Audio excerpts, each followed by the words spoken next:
नमस्कार मंडळी, आज आपण अतिशय हेल्दी आणि टेस्टी अशी ब्रोकली म्हणजेच ग्रीन फ्लॉवरची भाजी बनवणार आहोत। चला तर मग अजिबात वेळ न दवडता रेसिपीला सुरुवात करूया। इथे मी सर्वप्रथम 2 ग्लास पाणी एका कढईमध्ये गरम होत ठेवलं होतं। हे पाणी व्यवस्थित गरम झालं की यामध्ये मी एक फ्लॉवर व्यवस्थित निवडून कापून घेतला आहे। तो आता मी या पाण्यामध्ये घालून घेत आहे। हा फ्लॉवर आपल्याला फक्त 2 मिनिटे या पाण्यामध्ये व्यवस्थित शिजवून घ्यायचा आहे, म्हणजे या फ्लॉवरवरती जे काही केमिकल्स वगैरे असतील ते निघून जातात व फ्लॉवर व्यवस्थित स्वच्छ होतो। तर 2 मिनिटे झालेली आहेत। हा फ्लॉवर आता आपण बाहेर काढून घेऊयात। व्यवस्थित पाणी निथळून मी हा फ्लॉवर बाहेर काढून घेतला आहे। आता आपण या फ्लॉवरला फोडणी देणार आहोत।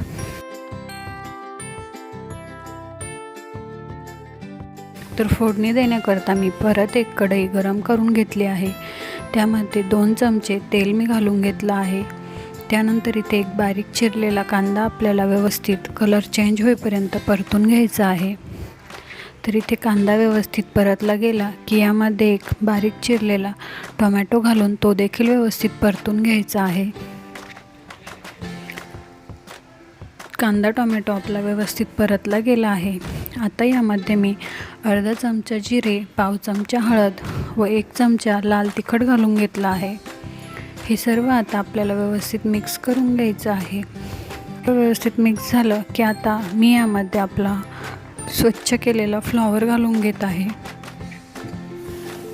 1 मिनिटभर याला व्यवस्थित परतून घ्यायचं आहे। फ्लॉवर व्यवस्थित परतून झाला की यामध्ये चवीपुरतं मीठ घालून घ्यायचं आहे।